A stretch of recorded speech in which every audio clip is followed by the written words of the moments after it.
നമ്മൾ റിയാക്ടിലോ അല്ലെങ്കിൽ വേറെ ഏത് പ്രോഗ്രാമിംഗ് ലാംഗ്വേജിലാണെങ്കിലും ഒരു പ്രൊജക്ട് ക്രിയേറ്റ് ചെയ്യുമ്പോൾ അവിടെ അഡ്മിൻ പാനലും ഒരു മാൻഡേറ്ററി ആയിട്ടുള്ള കോമ്പോണന്റ് ആണ് അല്ലേ. അപ്പൊ സാധാരണ ഈ ഒരു അഡ്മിൻ പാനൽ ക്രിയേറ്റ് ചെയ്യാൻ നമ്മൾ 2-3 അല്ലെങ്കിൽ 4 വീക്സ് വരെയൊക്കെ എടുക്കും. അതായത് ഈ ഒരു ബഗ് ഫ്രീ ആയിട്ട് ഒരു പെർഫെക്റ്റ് ആയിട്ട് ഒരു അഡ്മിൻ പാനൽ നമ്മൾ വിചാരിച്ചതുപോലെ ക്രിയേറ്റ് ചെയ്തെടുക്കാൻ വേണ്ടിയിട്ട്. ഈ സെയിം കാര്യം തന്നെ ഈസി ആയിട്ട് ഫ്യൂ ഡേയ്സിൽ കംപ്ലീറ്റ് ചെയ്യാൻ പറ്റിയാലോ. നമ്മൾ ഇന്ന് നോക്കാൻ പോകുന്നത് React admin panel library use ചെയ്തിട്ട് എങ്ങനെയാണ് ഈസി ആയിട്ട് ഒരു അഡ്മിൻ ആപ്ലിക്കേഷൻ ക്രിയേറ്റ് ചെയ്യുന്നതെന്നാണ്. അഡ്മിൻ ഇന്റർഫേസസും ഡാഷ്ബോർഡ്സും ഈസി ആയിട്ട് ക്രിയേറ്റ് ചെയ്യാൻ നമ്മളെ ഹെൽപ്പ് ചെയ്യുന്ന റിയാക്ടിന്റെ ഒരു ഓപ്പൺ സോഴ്സ് ഫ്രെയിം വർക്കാണ് ഈ റിയാക്ട് അഡ്മിൻ എന്ന് പറയുന്നത്. നമ്മൾ ഓൾറെഡി ഡിസ്കസ് ചെയ്തിട്ടുള്ള റിയാക്ടിന്റെ പവർഫുൾ ലൈബ്രറീസ്, അതായത് material UI, React Router, React Query, React hook forms ഒക്കെ ഇത് ഇന്റേണലി യൂസ് ചെയ്യുന്നുണ്ട്. അതുകൊണ്ട് തന്നെ നോർമൽ ഒരു അഡ്മിൻ പാനലിൽ വരുന്ന CRUD ഓപ്പറേഷൻസ് നമുക്ക് ഡാറ്റാസ് ക്രിയേറ്റ് ചെയ്യാനും ഡിലീറ്റ് ചെയ്യാനും അപ്ഡേറ്റ് ചെയ്യാനൊക്കെ ഈസി ആയിട്ട് മിനിമൽ എഫേർട്ടിൽ ഹാൻഡിൽ ചെയ്യാൻ വേണ്ടി പറ്റും. പിന്നെ ഹൈലി കസ്റ്റമൈസബിളും ആണ്. അതായത് നമ്മുടെ റിക്വയർമെന്റിനെ ബേസ് ചെയ്തിട്ട് എക്സിസ്റ്റിംഗ് ഫംഗ്ഷനാലിറ്റീസിനെ നമുക്ക് ഓവർ റൈഡ് ചെയ്യാൻ വേണ്ടി പറ്റും. സോ നമ്മുടെ പ്രൊജക്റ്റിൽ എങ്ങനെയാണ് ഒരു ലൈബ്രറി ഇന്റഗ്രേറ്റ് ചെയ്ത് യൂസ് ചെയ്യുന്നതെന്ന് ചെക്ക് ചെയ്ത് നോക്കാം. അപ്പൊ ഞാനിവിടെ യൂസ് ചെയ്യുന്നത് വിഷ്വൽ സ്റ്റുഡിയോ ആണ്. ഇതിൽ റിയാക്ട് അഡ്മിൻ ട്യൂട്ടോറിയൽ എന്ന് പറഞ്ഞൊരു ഫോൾഡർ ക്രിയേറ്റ് ചെയ്ത് ഓൾറെഡി ലോഡ് ചെയ്തിട്ടുണ്ട് കേട്ടോ. അപ്പൊ ഫസ്റ്റ് സ്റ്റെപ്പ് നമ്മൾ വീറ്റ് യൂസ് ചെയ്തിട്ട് നമ്മുടെ നോർമൽ റിയാക്ട് ആപ്ലിക്കേഷൻ ഇല്ലേ അത് ക്രിയേറ്റ് ചെയ്യുവാണ്. അത് കഴിഞ്ഞിട്ടാണ് നമ്മുടെ ആവശ്യമുള്ള ഡിപ്പെൻഡൻസീസ് എല്ലാം ഇൻസ്റ്റാൾ ചെയ്യുന്നത്. ഓക്കെ, അപ്പൊ വീറ്റ് പ്രൊജക്ട് നിങ്ങൾക്ക് ക്രിയേറ്റ് ചെയ്യാൻ അറിയാലോ. npm create wheat latest. നമുക്ക് പ്രൊജക്ട് നെയിം കൊടുക്കാം. ഞാൻ സെയിം ഫോൾഡർ തന്നെയാണ് യൂസ് ചെയ്യുന്നത്. Package name react JavaScript. നിങ്ങൾക്ക് വേണമെങ്കിൽ ടൈപ്പ് സ്ക്രിപ്റ്റിലും ചെയ്യാം കേട്ടോ. ഡിപ്പെൻഡൻസീസ് ഇൻസ്റ്റാൾ ചെയ്യുക npm i. ഞാൻ ഈ ടെർമിനൽ ഒന്ന് ക്ലിയർ ചെയ്യുവാണ്. അടുത്തത് നമുക്ക് നമ്മുടെ കോർ ലൈബ്രറി അതായത് റിയാക്ട് അഡ്മിൻ ഇൻസ്റ്റാൾ ചെയ്യണം. അതിന്റെ command npm install react admin. അതിന്റെ കൂടെ തന്നെ നമ്മൾ അതിന്റെ ഡാറ്റ പ്രൊവൈഡർ ലൈബ്രറിയും കൂടെ ഇൻസ്റ്റാൾ ചെയ്യണം. ra-data.json server. ഇതെന്തിനാന്ന് വെച്ചിട്ടുണ്ടെങ്കിൽ നമ്മൾക്ക് ഒരു സാധാരണ ഒരു അഡ്മിൻ പാനലൊക്കെ ക്രിയേറ്റ് ചെയ്യുമ്പോൾ ബാക്ക് എൻഡ് ഉണ്ടാവും. നമ്മുടെ ഡാറ്റ പ്രൊവൈഡ് ചെയ്യുന്നത് ബാക്ക് എൻഡ് ആണ്. ഫ്രണ്ട് എൻഡ് ഡിസൈൻ ചെയ്യുന്നത് റിയാക്ട് യൂസ് ചെയ്തിട്ടായിരിക്കും. അപ്പൊ നമ്മൾ ഇവിടെ ഒരു മോക്ക് API ആണ് യൂസ് ചെയ്യുന്നത്. ജേസൺ സെർവർ യൂസ് ചെയ്തിട്ട് ഒരു മോക്ക് API ക്രിയേറ്റ് ചെയ്തിട്ട് അതായിരിക്കും നമ്മുടെ ഡാറ്റ പ്രൊവൈഡ് ചെയ്യുന്നത്. അപ്പൊ നമ്മൾ ക്രിയേറ്റ് ചെയ്യുന്ന മോക്ക് APIയോ അല്ലെങ്കിൽ നമ്മൾ ക്രിയേറ്റ് ചെയ്യുന്ന മോക്ക് APIസോ അല്ലെങ്കിൽ നമ്മൾ ജെനുവൻ ആയിട്ടുള്ള API നമ്മുടെ ഡാറ്റ പ്രൊവൈഡ് ചെയ്യുന്ന APIസോ ആയിട്ട് റിയാക്ട് ആപ്ലിക്കേഷൻ ഇന്ററാക്ട് ചെയ്യാൻ ഹെൽപ്പ് ചെയ്യുന്നത് ഈ ഒരു ra-data.json എന്ന് പറഞ്ഞിട്ടുള്ള ലൈബ്രറി ആണ്. അപ്പൊ ഇത് രണ്ടും ഇൻസ്റ്റാൾ ചെയ്യാം. ഫൈനലി ഞാൻ നേരത്തെ പറഞ്ഞ പോലെ തന്നെ നമ്മൾ ജേസൺ സെർവറും കൂടെ ഇൻസ്റ്റാൾ ചെയ്യുവാണ്. സോ നമുക്ക് ആവശ്യമുള്ള ഡിപ്പെൻഡൻസീസ് എല്ലാം ഇൻസ്റ്റാൾ ചെയ്തിട്ടുണ്ട്. ഇനി നമുക്കൊരു ഡാറ്റയും കൂടെ ക്രിയേറ്റ് ചെയ്യാം. അതായത് നിങ്ങൾക്ക് ജേസൺ സെർവർ സെറ്റ് ചെയ്യാൻ അറിയാലോ. ഒരു db.json ഒരു ജേസൺ ഫയൽ ക്രിയേറ്റ് ചെയ്യാം. Jason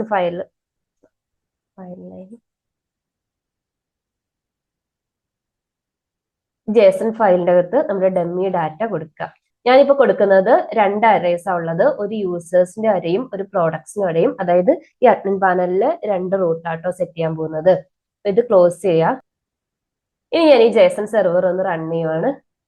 npx Jason server watch നമ്മുടെ ഫയൽ നെയിം കൊടുക്കുക. നമ്മൾ db.json ആണല്ലോ കൊടുത്തിരിക്കുന്നത്.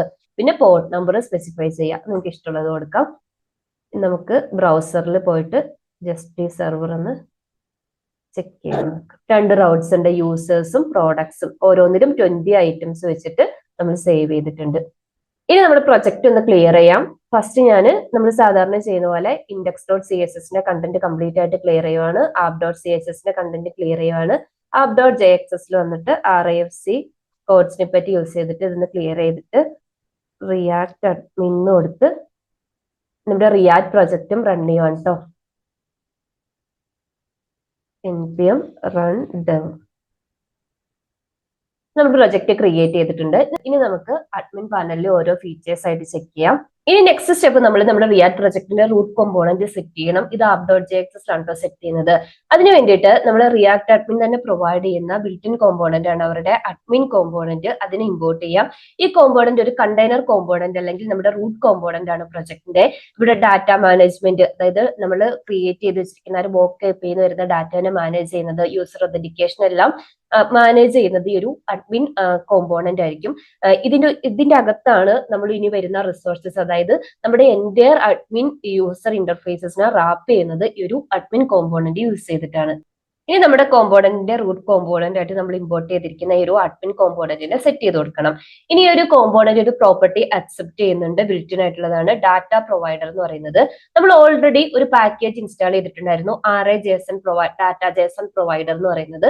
അത് പ്രൊവൈഡ് ചെയ്യുന്ന JSON സെർവർ ഡാറ്റ പ്രൊവൈഡർ എന്ന് പറഞ്ഞിട്ടുള്ള ഈ ഒരു ഫംഗ്ഷനെ ഇമ്പോർട്ട് ചെയ്യാം. ഈ ഫംഗ്ഷനാണ് നമ്മൾ ക്രിയേറ്റ് ചെയ്തിരിക്കുന്ന ഒരു മോക്ക് APIനെയും റിയാക്ട് അഡ്മിനെയും കൂടെ കണക്ട് ചെയ്യുന്നത്, അതായത് അവിടുന്ന് ഡാറ്റനെ ആക്സസ് ചെയ്യാൻ ഹെൽപ്പ് ചെയ്യുന്നത്. സോ നമ്മളിത് ഇമ്പോർട്ട് ചെയ്തിട്ട് ഈ ഫംഗ്ഷനെ കോൾ ചെയ്തിട്ട് ഒരു കോൺസ്റ്റന്റിലേക്ക് അസൈൻ ചെയ്യാം. ഞാൻ ഡാറ്റ പ്രൊവൈഡർ എന്ന് പറഞ്ഞിട്ട് ഒരു കോൺസ്റ്റന്റിലേക്കാണ് അസൈൻ ചെയ്യുന്നത്. ഈ ഒരു JSON ഡാറ്റ പ്രൊവൈഡറിനെ കോൾ ചെയ്തിട്ട് നമ്മളിപ്പോ ക്രിയേറ്റ് ചെയ്ത് വെച്ചിരിക്കുന്ന ആ ഒരു മോക്ക് API അല്ലെ, അതിന്റെ URL പാസ് ചെയ്ത് കൊടുക്കുക. അപ്പൊ നമ്മുടെ ലോക്കൽ ഹോസ്റ്റ് 5000 ആയതുകൊണ്ട് അത് പാസ് ചെയ്ത് കൊടുക്കുക. എന്നിട്ട് ഈ ഒരു ഡാറ്റ പ്രൊവൈഡർ നമ്മൾ ക്രിയേറ്റ് ചെയ്തിരിക്കുന്ന ഒരു ഡാറ്റ JSON കൂടെ കൊടുത്തേക്കാം, കൺഫ്യൂഷൻ ആവേണ്ട വേരിയബിൾ നെയിം. JSON പ്രൊവൈഡർ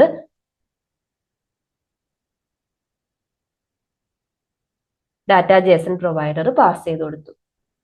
അടുത്ത സ്റ്റെപ്പ് നമ്മൾ അഡ്മിൻ ഇമ്പോർട്ട് ചെയ്തിട്ടില്ലേ, അതുപോലെ തന്നെ ഇവർ പ്രൊവൈഡ് ചെയ്യുന്ന കോമ്പോണന്റ് ആണ് റിസോഴ്സ് കോമ്പോണന്റ്. ഈ ഒരു കോമ്പോണന്റിനെ ഇമ്പോർട്ട് ചെയ്യാം. ഇതെന്താന്ന് വെച്ചിട്ടുണ്ടെങ്കിൽ നമ്മളിപ്പോ ഒരു മോക്ക് API ഇവിടെ ക്രിയേറ്റ് ചെയ്തിട്ടുണ്ടല്ലേ, അതായത് നമ്മള് db.json ഫയലിൽ നമുക്ക് യൂസേഴ്സിനും അതുപോലെ തന്നെ പ്രോഡക്ട്സ് എന്ന് പറഞ്ഞിട്ട് ഡാറ്റ ഉണ്ട്. അപ്പൊ നമ്മൾ റിക്വസ്റ്റ് ചെയ്യുന്ന സമയത്ത് ഈ ഒരു കംപ്ലീറ്റ് ഡാറ്റ ആയിരിക്കും കിട്ടുക. അപ്പൊ ഇതിൽ നിന്ന് നമുക്ക് സെപ്പറേറ്റ് ആയിട്ട് എനിക്കിത് രണ്ട് ലിസ്റ്റ് ആയിട്ട് കാണിക്കണം, യൂസേഴ്സ് ഒരു ലിസ്റ്റ് ആയിട്ട് കാണിക്കണം, അതുപോലെ തന്നെ പ്രോഡക്റ്റ് വേറൊരു ലിസ്റ്റ് ആയിട്ട് കാണിക്കണം എന്ന് വിചാരിച്ചു. അപ്പൊ ഈ ഓരോ റിസോഴ്സ് കോമ്പോണന്റും നമ്മുടെ ഈ അഡ്മിൻ കോമ്പോണന്റിന്റെ ഉള്ളിലാണ് നമ്മൾ ഡിഫൈൻ ചെയ്യുന്നത്. ഇത് ഇൻഡിക്കേറ്റ് ചെയ്യുന്നത് നമ്മുടെ ഈ ഓരോ ഡാറ്റ സെറ്റിനെ അല്ലെങ്കിൽ ടേബിളിനെ അല്ലെങ്കിൽ ലിസ്റ്റിനെ ആയിരിക്കും. അപ്പൊ നമ്മൾ റിസോഴ്സ് കോമ്പോണന്റ് ഫസ്റ്റ് കോൾ ചെയ്യാം. ഇനി റിസോഴ്സ് കോമ്പോണന്റും നമ്മുടെ ഈ ഒരു ലിസ്റ്റിലെ ഐറ്റവുമായിട്ട് കണക്ട് ചെയ്യണ്ടേ, ഇതിന് രണ്ട് പ്രോപ്പർട്ടി ഉണ്ട്. First name property.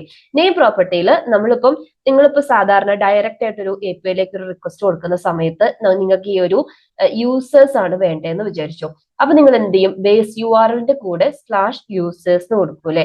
അതുപോലെ നമ്മുടെ API എൻഡ് പോയിന്റിൽ നിന്ന് ഫെച്ച് ചെയ്യേണ്ട ആ ഒരു ഡാറ്റന്റെ നെയിം ആണ് ഇവിടെ കൊടുക്കേണ്ടത്. ഇത് വരുന്നത് എങ്ങനെയാന്ന് വെച്ചിട്ടുണ്ടെങ്കിൽ ലോക്കൽ ഹോസ്റ്റ് /5000/users എങ്ങനെയാണോ നമ്മൾ സാധാരണ ഒരു ബാക്കെൻഡിലേക്ക് റിക്വസ്റ്റ് പോകുന്നത് അതുപോലെ തന്നെയായിരിക്കും. നമ്മൾ ഡാറ്റ എടുത്തിട്ട് വന്നു. ഈ ഒരു യൂസേഴ്സിന്റെ, അതായത് ഈ ഒരു നമ്മുടെ JSON സെർവറിൽ പോയിട്ട് ഈ ഒരു യൂസേഴ്സിന്റെ കംപ്ലീറ്റ് ഡാറ്റ നമ്മൾ എടുത്തിട്ട് വന്നു. അപ്പൊ റിസോഴ്സ് എന്ന് പറയുന്നത് ഞാൻ പറഞ്ഞ പോലെ ഒരു ഡാറ്റ എൻറ്റിറ്റിനെയാണ് റിപ്രസെന്റ് ചെയ്യുന്നത്. ഇനി നമ്മൾ ഈ ഡാറ്റനെ നമ്മുടെ ഇന്റർഫേസിലേക്ക് റെൻഡർ ചെയ്യണം അല്ലെ. അപ്പൊ റെൻഡർ ചെയ്യാൻ വേണ്ടിയിട്ട് യൂസ് ചെയ്യുന്നതാണ് ലിസ്റ്റ് പ്രോപ്പർട്ടി. അതിന്റെ രണ്ട് പ്രോപ്പർട്ടി ഉണ്ട്, നെയിം പ്രോപ്പർട്ടിയും ലിസ്റ്റ് പ്രോപ്പർട്ടിയും. അപ്പോൾ ഒന്നെങ്കിൽ നിങ്ങൾക്ക് ഇവിടെ കസ്റ്റം കോമ്പോണന്റ്, സാധാരണ നമ്മളൊരു ഡാറ്റ എടുത്തിട്ട് വന്നിട്ട് നമ്മളൊരു കോമ്പോണന്റ് യൂസ് ചെയ്തിട്ടാണല്ലോ അതിനെ ഡിസ്പ്ലേ ചെയ്യുന്നത്. നിങ്ങളുടെ ഗസ്റ്റ് ആണെങ്കിൽ ചിലപ്പോൾ ഒരു ലിസ്റ്റ് കോമ്പോണന്റ് ഉണ്ടാവും, അല്ലെങ്കിൽ ഒരു ടേബിൾ കോമ്പോണന്റ് ഉണ്ടാവും. അപ്പൊ അതൊക്കെ യൂസ് ചെയ്തിട്ടാണ് നമ്മൾ റെൻഡർ ചെയ്യുന്നത്. ഇനി ഇത് നമ്മൾ ഒരു കോമ്പോണന്റും ക്രിയേറ്റ് ചെയ്തിട്ടില്ല, നിങ്ങൾക്ക് ഡെമോ പർപ്പസിന് വേണമെന്നുണ്ടെങ്കിൽ ഇവര് തന്നെ പ്രൊവൈഡ് ചെയ്യുന്ന ലിസ്റ്റ് ഗസർ എന്ന് പറഞ്ഞിട്ട് ഒരു കോമ്പോണന്റ് ഉണ്ട്, അത് യൂസ് ചെയ്താൽ മതി. ലിസ്റ്റ് ഗസർ കോമ്പോണന്റ് യൂസ് ചെയ്യാം. അപ്പൊ ഈ ഒരു കോമ്പോണന്റ് അപ്പൊ റിയാക്ട് അഡ്മിൻ ഓട്ടോമാറ്റിക് ആയിട്ട് ഈ ഒരു ഡാറ്റാന്റെ ഒരു നേച്ചർ മനസ്സിലാക്കിയിട്ട് നമ്മുടെ ആ ഒരു കംപ്ലീറ്റ് ഡാറ്റയുടെ ലിസ്റ്റ് ഫോർമാറ്റിൽ നമുക്ക് കിട്ടും. നമുക്ക് ഇന്റർഫേസിൽ പോയിട്ട് ഒന്ന് ചെക്ക് ചെയ്ത് നോക്കാം. അപ്പൊ നമ്മൾ അവിടെ നോക്കിയിട്ടുണ്ടെങ്കിൽ ആ ഒരു യൂസേഴ്സിന്റെ പേജ് വന്നിട്ടുണ്ട് അല്ലെ. അതായത് നമ്മുടെ db.json ഫയലിൽ പോയിട്ട് യൂസേഴ്സിന്റെ അറേ ചെക്ക് ചെയ്താൽ അവിടെ 4 പ്രോപ്പർട്ടീസ് ഉണ്ട്. User ID, name, email ID, age. ഇവിടെ നോക്കിയാൽ 4 കോളംസ് ഉണ്ട്. പിന്നെ നമ്മുടെ 20 റെക്കോർഡ്സ് ആയിരുന്നു ഉണ്ടായിരുന്നത് ഓരോ അരയിലും. അപ്പൊ ഇവിടെ പേജിനേഷൻ ഓൾറെഡി വന്നിട്ടുണ്ട്. പെർ പേജിന്റെ കൗണ്ട് 10 ആണ്. നെക്സ്റ്റ് പേജ് ക്ലിക്ക് ചെയ്യുമ്പോൾ ആ പേജിന്റെ ഡാറ്റ ലോഡ് ചെയ്യുന്നുണ്ട്. അതുപോലെ തന്നെ നമുക്ക് എന്ത് ചെയ്യാം, സോർട്ട് ചെയ്യാം. ഇപ്പൊ സോർട്ടിങ്, പേജിനേഷൻ, ബേസിക് ആയിട്ട് നമ്മളൊരു ലിസ്റ്റിന്റെ ഫംഗ്ഷനാലിറ്റീസ് എല്ലാം ഇവിടെ വർക്ക് ചെയ്യുന്നുണ്ട്. നമ്മൾ ഒരു റിസോഴ്സേ സെറ്റ് ചെയ്തിട്ടുള്ളൂ. ഓരോ റിസോഴ്സിനെ സെറ്റ് ചെയ്യുമ്പോഴും ഈ അഡ്മിൻ പാനലിൽ ഓരോ റൗട്ട് ആയിട്ട് ഇവിടെ വരും കേട്ടോ. നമ്മൾ ഒരു റിസോഴ്സേ ഇവിടെ മീൻസ് യൂസേഴ്സിനെ മാത്രമേ എടുത്തിട്ട് വന്ന് ലിസ്റ്റ് ചെയ്തിട്ടുള്ളൂ. ഇപ്പൊ നമ്മൾ അവർ പ്രൊവൈഡ് ചെയ്തിട്ടുള്ള ഒരു ബിൽറ്റ് ഇൻ കോമ്പോണന്റ് അല്ലേ യൂസ് ചെയ്തത്, ലിസ്റ്റ് ഗസർ എന്ന് പറഞ്ഞ്. ഇതിന് പകരം നിങ്ങൾക്ക് എന്ത് ചെയ്യാന്ന് വെച്ചിട്ടുണ്ടെങ്കിൽ ഇവര് കസ്റ്റം കോമ്പോണന്റ് ക്രിയേറ്റ് ചെയ്യാം. അതായത് ഈ ഒരു ലിസ്റ്റ് ഡിസ്പ്ലേ ചെയ്യാൻ വേണ്ടിയിട്ട് കസ്റ്റം കോമ്പോണന്റ് ക്രിയേറ്റ് ചെയ്യാം.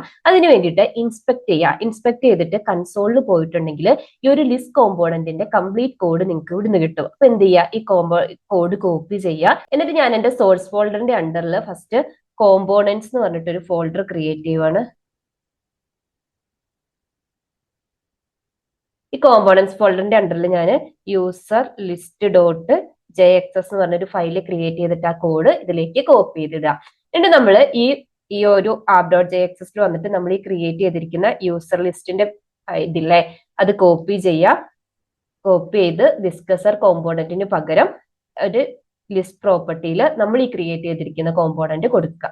ഇനി ഇവിടെ വന്ന് റിഫ്രഷ് ചെയ്തിട്ടുണ്ടെങ്കിൽ നമുക്ക് എഗെയിൻ ഇത് ലിസ്റ്റ് പ്രോപ്പർ ആയിട്ട് വർക്ക് ചെയ്യുന്നുണ്ട്. അപ്പോൾ ഇനി നിങ്ങൾക്ക് എന്ത് ചെയ്യാം, ലിസ്റ്റ് കോമ്പോണന്റ് ഞാൻ ഡീറ്റെയിൽ ആയിട്ട് പറയാം കേട്ടോ. അതായത് ഇതിനകത്ത് യൂസ് ചെയ്യുന്ന ഓരോ കൺട്രോൾസും കാര്യങ്ങളൊക്കെ നിങ്ങൾക്ക് കസ്റ്റമൈസ് ചെയ്യാം. അത് നമുക്ക് അടുത്ത സ്റ്റെപ്പായിട്ട് നോക്കാം. CRUD ഓപ്പറേഷൻസ് കംപ്ലീറ്റ് ചെയ്തിട്ട് ചെക്ക് ചെയ്യാം. ഇനി നമുക്ക് CRUD ഓപ്പറേഷൻസിൽ ഓരോ ഓപ്പറേഷൻസ് ആയിട്ട് ചെക്ക് ചെയ്ത് നോക്കാം. അതായത് ഇനി 3 ബാക്കിയുണ്ടല്ലോ, എഡിറ്റ്, ഡിലീറ്റ്, ക്രിയേറ്റ്. അത് നമുക്ക് എഡിറ്റ് അല്ലെങ്കിൽ അപ്ഡേറ്റ് ചെയ്യുന്ന സ്റ്റാർട്ട് ചെയ്യാം. ഇവിടെ നമ്മൾ ജസ്റ്റ് ഡിസ്പ്ലേ ചെയ്തിട്ടുണ്ട് ഒരു ലിസ്റ്റ് ഫോർമാറ്റിൽ നിന്ന് മാത്രമേ ഉള്ളൂ. ഇപ്പം എഡിറ്റ് ചെയ്യണമെന്നുണ്ടെങ്കിൽ നമ്മൾ നേരത്തെ ലിസ്റ്റും നെയിമും ഒക്കെ ചെയ്ത പോലെ തന്നെ അതിന്റെ എഡിറ്റ് പ്രോപ്പർട്ടി എടുക്കുക.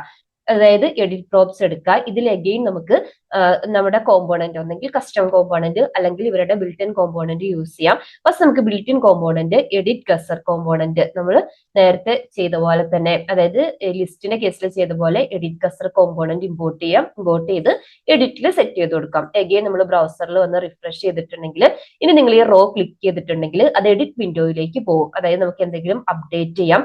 അപ്പൊ അപ്ഡേറ്റ് ചെയ്യാൻ വേണ്ടിയിട്ട് ഞാൻ ഈ നെയിം ജോൺ ഡിഒയ്ക്ക് പകരം ഡെൻ എന്ന് കൊടുക്കുകയാണ്. ജോൺ ഡെൻ കൊടുത്തു. അതേപോലെ ഏജ് ഒരു 35 ആയിട്ട് സെറ്റ് ചെയ്ത് കൊടുത്തു. അതായത് ഇവിടെ യൂസർ ID 1 എന്ന് പറഞ്ഞിട്ടുള്ള ആ ഒരു റെക്കോർഡാണ് നമ്മൾ അപ്ഡേറ്റ് ചെയ്യുന്നത്. സേവ് ക്ലിക്ക് ചെയ്യുക. സേവ് ക്ലിക്ക് ചെയ്തിട്ടുണ്ടെങ്കിൽ നമ്മൾ ഇവിടെ വന്ന ഗ്രിഡിൽ നമുക്ക് ചേഞ്ച് കാണാം. ജോൺ ഡെന്നും ആയിട്ടുണ്ട്, അതുപോലെ തന്നെ ഏജും ചേഞ്ച് ആയിട്ടുണ്ട്. ഇനി നിങ്ങൾക്ക് ഇത് നമ്മൾ ഒരു റിഫ്രഷ് ചെയ്ത് നോക്കിയിട്ടുണ്ടെങ്കിലും ഈ ഒരു ചേഞ്ച് പെർമനന്റ് ആണ്. അതായത് നമ്മുടെ ഡാറ്റ സെർവറിലും പോയിട്ട് ഈ ഒരു ചേഞ്ച് വന്നിട്ടുണ്ട്. ഇത് നിങ്ങൾക്ക് ഞാൻ നേരത്തെ ചെയ്ത പോലെ വേണമെങ്കിൽ കസ്റ്റം കോമ്പോണന്റ് ക്രിയേറ്റ് ചെയ്യാം. അതായത് റൈറ്റ് ക്ലിക്ക് ചെയ്ത് ഇൻസ്പെക്ട് ചെയ്ത് കൺസോളിൽ പോയിട്ടുണ്ടെങ്കിൽ ഈ ഒരു എഡിറ്റിന്റെ കോഡ് നമുക്ക് കിട്ടും. അവിടുന്ന് നമുക്ക് വേണമെങ്കിൽ കസ്റ്റം എന്ത് ചെയ്യാം, ഈ ഒരു കസ്റ്റം കോമ്പോണന്റ് ആയിട്ടും ക്രിയേറ്റ് ചെയ്യാം. അപ്പൊ കൺസോളിൽ പോയിട്ടുണ്ടെങ്കിൽ ഇത് കണ്ടില്ലേ എഡിറ്റ്. അപ്പൊ നമുക്ക് വേണമെങ്കിൽ ഒന്ന് ചെയ്ത് നോക്കാം. കംപ്ലീറ്റ് പേജ് എടുക്കുക. കോമ്പോണൻസിൽ വന്നിട്ട് യൂസർ ലിസ്റ്റിന്റെ കൂടെ യൂസർ എഡിറ്റ് ഡോട്ട് jxs എന്ന് പറഞ്ഞൊരു ഫയൽ ക്രിയേറ്റ് ചെയ്യുക. ഈ ഒരു കംപ്ലീറ്റ് കോഡ് കോപ്പി ചെയ്യാം. നിങ്ങൾക്ക് ഇതിൽ ചേഞ്ചും ചെയ്യാം കേട്ടോ, നിങ്ങളുടെ റിക്വയർമെന്റിനനുസരിച്ച് ചേഞ്ച് ചെയ്യാം. അത് ഞാൻ നെക്സ്റ്റ് കാണിച്ചു തരാം. എന്നിട്ട് ഈ എഡിറ്റ് ഗസർ കോമ്പോണന്റിന് പകരം നമുക്ക് നമ്മുടെ യൂസർ എഡിറ്റ് കോമ്പോണന്റ് യൂസ് ചെയ്യാം. എഡിറ്റ് കോമ്പോണന്റ് എടുക്കുക. അഗെയിൻ ഇന്റർഫേസിൽ വന്ന് റിഫ്രഷ് ചെയ്യാം. ബാക്ക് വെച്ച് റിഫ്രഷ് ചെയ്യാം. നമുക്ക് ഈ കോമ്പോണന്റ് ഈ റെക്കോർഡ് 2 എടുക്കാം. ജെയിൻ സ്മിത്തിന്റെ കൂടെ നമുക്കൊരു XXS ആഡ് ചെയ്ത് കൊടുക്കാം. ഏജ് ഒരു 30 ആയിട്ടും സെറ്റ് ചെയ്യാം. സേവ് ചെയ്യാം. ഇവിടെ കണ്ടില്ലേ ഈ ഒരു അതിന്റെ കൂടെ നമ്മൾ ആ കൊടുത്തിരിക്കുന്ന ഒരു ചേഞ്ച് വന്നു. അപ്പൊ നമ്മുടെ കസ്റ്റം കോമ്പോണന്റ് വർക്ക് ആവുന്നുണ്ട്. ഇനി നമ്മൾ ഈ എഡിറ്റിന്റെ ഉള്ളിൽ പോയി നോക്കിയിട്ടുണ്ടെങ്കിൽ ഇതിൽ ഡിലീറ്റ് ഓപ്ഷനും അവൈലബിൾ ആണ് കേട്ടോ. നമുക്ക് ഇവിടുന്ന് ഡിലീറ്റ് ചെയ്യാം. അല്ലാന്നുണ്ടെങ്കിൽ ഈ ഗ്രിഡിൽ വന്നിട്ട് ഗ്രിഡിൽ നിന്ന് റോസ് ചെക്ക് ബോക്സസ് ഉണ്ട്. ഫസ്റ്റ് കോളം ചെക്ക് ബോക്സ് ആണ്. ചെക്ക് ബോക്സ് ടിക്ക് ചെയ്തിട്ട് എത്ര റോസ് ആണോ ഡിലീറ്റ് ചെയ്യേണ്ടത് അത്രയും റോ ടിക്ക് ചെയ്ത് ഇവിടെ ഡിലീറ്റ് ബട്ടൺ ഉണ്ട്. അതായത് ഇപ്പൊ ചെക്ക് ബോക്സ് ഒന്നും ഇല്ലെങ്കിൽ ഡിലീറ്റ് ബട്ടൺ ഓട്ടോമാറ്റിക്കലി ഹൈഡ് ആയിരിക്കും. അവിടെ എക്സ്പോർട്ട് ബട്ടൺ ആണ്. അതായത് നമുക്കിത് CSV ഫോർമാറ്റിൽ നമുക്ക് ഡൗൺലോഡ് ചെയ്യാം. അല്ലാന്നുണ്ടെങ്കിൽ നമുക്ക് ഡിലീറ്റ് ചെയ്യാം. അപ്പൊ എനിക്ക് ഈ ഒരു സെക്കൻഡ് റോ വേണ്ടാന്നുണ്ടെങ്കിൽ സെക്കൻഡ് റോ സെലക്ട് ചെയ്തിട്ട് ഡിലീറ്റ് കൊടുത്താൽ അത് ഡിലീറ്റ് ആയിട്ടുണ്ട്. ഓക്കെ. ഇനി നിങ്ങൾ ഇതിന്റെ കൂടെ തന്നെ അൺഡൂം കണ്ടിട്ടുണ്ടാവും അല്ലെ. അതായത് ഇപ്പോ ചില കേസിൽ നമുക്ക് ആക്സിഡന്റലി ഡിലീറ്റ് ആയി പോയി. ആക്ച്വലി നമുക്കൊരു ഡിലീറ്റ് നടക്കേണ്ട കേസിലായിരുന്നു. സാധാരണ നമ്മൾ ഗ്രിഡ് ഒക്കെ ചെയ്യുന്ന സമയത്ത് do you want to delete എന്ന് പറഞ്ഞിട്ട് ഒരു ഓപ്ഷൻ ചോദിക്കും അല്ലെ. ചോദിച്ച് അവർ കൺഫേം ചെയ്തിട്ടുണ്ടെങ്കിൽ ഡിലീറ്റ് ചെയ്യുള്ളൂ. അതുപോലെ ഇവിടെ അൺഡു ഓപ്ഷൻ ഉണ്ട്. അതായത് ഇവിടെ ഡിലീറ്റ് ക്ലിക്ക് ചെയ്യുമ്പോൾ ഡിലീറ്റഡിന്റെ കൂടെ ഒരു അൺഡു ബട്ടൺ ഉണ്ട്. അത് ക്ലിക്ക് ചെയ്തിട്ടുണ്ടെങ്കിൽ റിവേർട്ട് ആവും. നമ്മൾ ചെയ്ത ചേഞ്ച് റിവേർട്ട് ആവും. റിഫ്രഷ് ചെയ്തിട്ടുണ്ടെങ്കിൽ ആ സെക്കൻഡ് റെക്കോർഡ് പെർമനന്റ്ലി ഡിലീറ്റ് ആയിട്ടുണ്ട്. അപ്പൊ ഇത് നമ്മളിവിടെ ചെയ്യുന്ന ചേഞ്ചസ് എല്ലാം നമ്മുടെ സെർവറിലെ ഡാറ്റയിലും റിഫ്ലക്ട് ആവും കേട്ടോ. കാരണം നമ്മൾ JSON സെർവർ യൂസ് ചെയ്തിട്ട് ഇത് ഇന്റഗ്രേറ്റ് ചെയ്തിട്ടുണ്ടല്ലോ. ഇനി നമ്മുടെ ഫൈനൽ CRUD ഓപ്പറേഷൻ അതായത് ക്രിയേറ്റും കൂടെ ചെയ്യാം. ക്രിയേറ്റ് ചെയ്യാൻ വേണ്ടിയിട്ട് ഞാൻ ഈ എഡിറ്റിന്റെ സെയിം കോഡാട്ട യൂസ് ചെയ്യുന്നത്. അപ്പൊ ഞാൻ ഫസ്റ്റ് ഒരു കോമ്പോണന്റ് ക്രിയേറ്റ് ചെയ്യുവാണ്. യൂസർ ക്രിയേറ്റ് എന്ന് പറഞ്ഞിട്ട് .jxs. നമ്മൾ എഡിറ്റിന്റെ കോഡ് എടുത്തിട്ട് അതിനെ ഒന്ന് ചേഞ്ച് ചെയ്ത് കൊടുത്താൽ മതി. അപ്പം എഡിറ്റിന് പകരം ക്രിയേറ്റ് കൊടുക്കുക.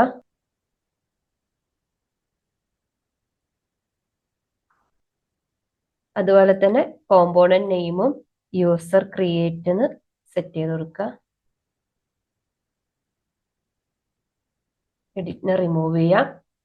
ഫൈനലി app.jxsൽ വന്നിട്ട് ഈ ഒരു ഫയല് ഇമ്പോർട്ട് ചെയ്യാം. യൂസർ ക്രിയേറ്റിന് ഇമ്പോർട്ട് ചെയ്തു.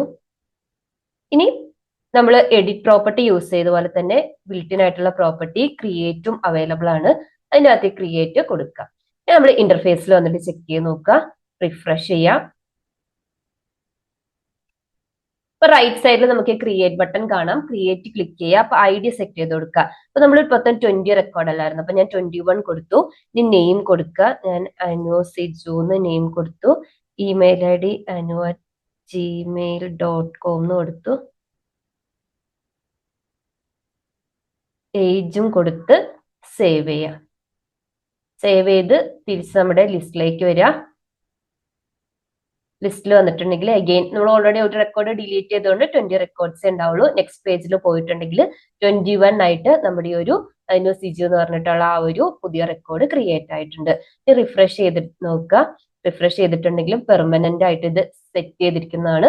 നമ്മുടെ db.json ഫയലിൽ വന്നിട്ട് ചെക്ക് ചെയ്ത് നോക്കുക. ഇപ്പൊ ലാസ്റ്റ് റെക്കോർഡ് നോക്കുക.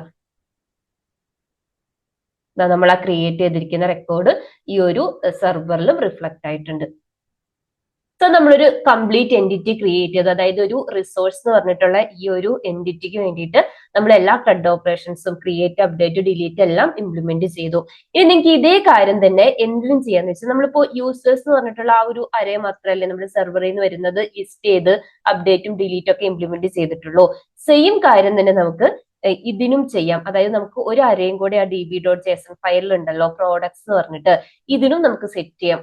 അതിനെന്ത് ചെയ്യാന്ന് വെച്ചിട്ടുണ്ടെങ്കിൽ ഒരു റിസോഴ്സും കൂടെ, ഞാൻ പറഞ്ഞു ഓരോ ഡാറ്റാ സെറ്റും റെപ്രസെന്റ് ചെയ്യുന്നത്, ഓരോ റിസോഴ്സും റെപ്രസെന്റ് ചെയ്യുന്നത് ഓരോ ഡാറ്റാ സെറ്റ് അല്ലെങ്കിൽ എൻറ്റിറ്റിനെയാണ്. നമ്മൾ ഇവിടെ വന്ന് കോപ്പി ചെയ്തിട്ട് യൂസേഴ്സിന് പകരം പ്രോഡക്ട്സ് കൊടുക്കുക. സോറി, അത് കഴിഞ്ഞിട്ട് ഓരോ ലിസ്കസർ ആട്ടോ ഞാനിവിടെ യൂസ് ചെയ്യുന്നത്, അല്ലെങ്കിൽ പിന്നെ കോപ്പി ചെയ്യാൻ നടക്കണ്ടേ. അപ്പൊ ജസ്റ്റ് നിങ്ങൾക്ക് ഡെമോ പർപ്പസിന് വേണ്ടിയിട്ടാ. പിന്നെ അതുപോലെ എഡിറ്റ് ഗസർ യൂസ് ചെയ്യാം.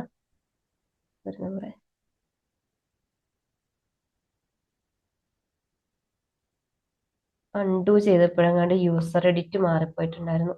ഗസർ ക്രിയേറ്റ് തൽക്കാലം റിമൂവ് ചെയ്യാം. നിങ്ങൾക്ക് ഞാൻ നേരത്തെ ചെയ്ത പോലെ എഡിറ്റിന്റെ കോഡ് എടുത്ത് ഇതിന് കൺസോളിൽ പോവാം. പ്രോഡക്ട്സിന്റെ എഡിറ്റിന്റെ ആ ഒരു കോമ്പോണന്റ് എടുത്ത് ക്രിയേറ്റിലേക്ക് മാറ്റി കൊടുക്കാം കേട്ടോ. ബ്രൗസറിൽ വന്നിട്ടുണ്ടെങ്കിൽ യൂസറിനെ പോലെ തന്നെ പ്രോഡക്ട്സിന്റെയും കാണാം.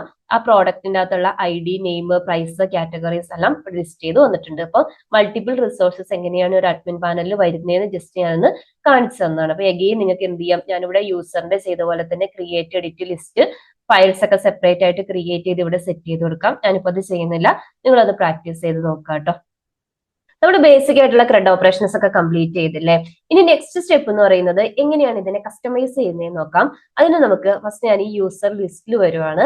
നമുക്ക് കുറെ കാര്യം, ഇപ്പൊ നിങ്ങൾക്ക് കോളം നെയിം കസ്റ്റമൈസ് ചെയ്യണമായിരിക്കും, അല്ലെങ്കിൽ കോളത്തിന്റെ സ്റ്റൈല് കസ്റ്റമൈസ് ചെയ്യണമായിരിക്കും, ഡിഫാൾട്ട് വാല്യൂസ് സെറ്റ് ചെയ്യണമായിരിക്കും. അപ്പൊ അതൊക്കെ എങ്ങനെയാണ് ചെയ്യുന്നത് നോക്കാം. അപ്പൊ ഞാൻ അതിന് വേണ്ടിയിട്ട് ആദ്യം നമുക്ക് ഈ യൂസർ നെയിം ഇല്ലേ, നെയിം ഡിഫാൾട്ട് ആയിട്ട് ഇപ്പൊ കാണിക്കുന്നത് നെയിം എന്ന് പറഞ്ഞിട്ട് തന്നെയല്ല യൂസർ നെയിം കാണിച്ചു കൊടുക്കുന്നത്.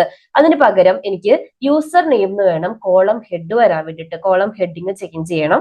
അപ്പൊ അതിന് നിങ്ങൾക്ക് ലേബൽ പ്രോപ്പർട്ടി യൂസ് ചെയ്യാം. ലേബൽ എന്ന് പറഞ്ഞ് നിങ്ങൾക്ക് എന്താണോ അവിടെ ലേബൽ ആയിട്ട് കോളം ഹെഡ് ആയിട്ട് സെറ്റ് ചെയ്യേണ്ടത് അത് ഇവിടെ കൊടുക്കുക. അപ്പൊ ഞാൻ യൂസർ നെയിം എന്നാണ് കൊടുക്കുന്നത്. അതുപോലെ തന്നെ ഇമെയിലിന് ഇപ്പൊ നമുക്ക് ഇമെയിൽ തന്നെയല്ലേ വരുന്നത്, അപ്പൊ ഞാൻ അതിന് പകരം ഇമെയിൽ ID എന്ന് കൊടുക്കുകയാണ്. അഗൈൻ റിഫ്രഷ് ചെയ്യാം. ഇപ്പൊ കൊടുത്തില്ലേ, നമ്മൾ ആ കൊടുത്തിരിക്കുന്ന കസ്റ്റം നെയിംസ് ഇവിടെ വന്നു. ഇനി വേറൊരു ഇമ്പോർട്ടന്റ് പ്രോപ്പർട്ടിയാണ് SX പ്രോപ്പർട്ടി. അതായത് ഇപ്പൊ ഞാൻ പറഞ്ഞ പോലെ നിങ്ങൾക്ക് എന്തെങ്കിലും കോളം സ്റ്റൈല് ചേഞ്ച് ചെയ്യണം, CSS എന്തെങ്കിലും ചേഞ്ച് ചെയ്യണമെങ്കിൽ ഈ XX പ്രോപ്പർട്ടി യൂസ് ചെയ്യാം. നമുക്ക് സാമ്പിൾ ആയിട്ട് ഫോണ്ട് വെയിറ്റ് സെറ്റ് ചെയ്തെടുക്കാം. ഫോണ്ട് വെയിറ്റ് ഞാൻ ബോൾഡ് എന്ന് കൊടുക്കുകയാണ്. അപ്പൊ ഇനി ഏജ് കോളം വന്നിട്ട് റിഫ്രഷ് ചെയ്തിട്ടൊന്ന് നോക്കാം. ഇതാ ഇവിടെ കണ്ടില്ലേ, ബോൾഡിലേക്ക് സെറ്റ് ആയിട്ടുണ്ട്. ഇനി നിങ്ങൾക്ക് ഏതെങ്കിലും ഒരു കോളം വാല്യൂ എംറ്റി ആയിട്ട് വരുന്നത് അതിനൊരു ഡിഫാൾട്ട് വാല്യൂ സെറ്റ് ചെയ്യണമെന്നുണ്ടെങ്കിൽ എംറ്റി ടെക്സ്റ്റ് എന്ന് പറഞ്ഞിട്ടൊരു പ്രോപ്പർട്ടി ഉണ്ട്. ഇതിൽ നിങ്ങൾക്ക് ഡിഫാൾട്ട് വാല്യൂസ് വേണമെങ്കിൽ സെറ്റ് ചെയ്ത് കൊടുക്കാം. അത് നിങ്ങൾ ഡാറ്റാ സെറ്റിൽ ഏതെങ്കിലും ഒരു വാല്യൂനെ റിമൂവ് ചെയ്തിട്ട് ജസ്റ്റ് ഒന്ന് ചെക്ക് ചെയ്ത് നോക്കാം കേട്ടോ. ഇനി നിങ്ങൾക്ക് ഇത് കൂടുതലായിട്ട് കസ്റ്റമൈസ് ചെയ്യാം കേട്ടോ. നിങ്ങളുടെ റിക്വയർമെന്റ് അനുസരിച്ചിട്ട് നമുക്ക് എങ്ങനെ വേണമെങ്കിലും ഇതിന്റെ ലിസ്റ്റും അതുപോലെ ഓപ്പറേഷൻസ് ഒക്കെ ചേഞ്ച് ചെയ്യാം. അത് നിങ്ങളുടെ ഡോക്യുമെന്റേഷനിൽ പോയിട്ടൊന്ന് വായിച്ച് നോക്കാം കേട്ടോ. അപ്പൊ അതിന്റെ ഒരു ഇൻഡെപ്ത് ആയിട്ട് ഒരു വീഡിയോ വേണമെങ്കിൽ കമന്റ് സെക്ഷനിൽ പറഞ്ഞാൽ മതി. നമുക്ക് ഇതിന് അഡ്വാൻസ്ഡ് വേർഷൻ, അതായത് കുറച്ചും കൂടെ സ്പെസിഫിക് ആയിട്ട് എങ്ങനെയാണ് ഇതിനെ കസ്റ്റമൈസ് ചെയ്യുന്നതെന്ന് ചെക്ക് ചെയ്ത് നോക്കാം. അപ്പൊ ഇന്നത്തെ വീഡിയോയിൽ ഞാനൊരു ബേസിക് ട്യൂട്ടോറിയൽ ആണ് ഉദ്ദേശിച്ചത്. അതായത് ക്രെഡ് ഓപ്പറേഷൻസ് എങ്ങനെയാണ് വർക്ക് ചെയ്യുന്നത്, ബേസിക് ആയിട്ടുള്ള കസ്റ്റമൈസേഷൻ ആണ് നോക്കിയത്. അപ്പൊ ഇന്നത്തെ വീഡിയോ ഇത്രയേ ഉള്ളൂ. നിങ്ങൾക്ക് യൂസ്ഫുൾ ആണെന്ന് ലൈക്ക് ചെയ്യുക, സബ്സ്ക്രൈബ് ചെയ്യാത്തവരുന്ന് സബ്സ്ക്രൈബ് ചെയ്ത് സപ്പോർട്ട് ചെയ്യുക. താങ്ക്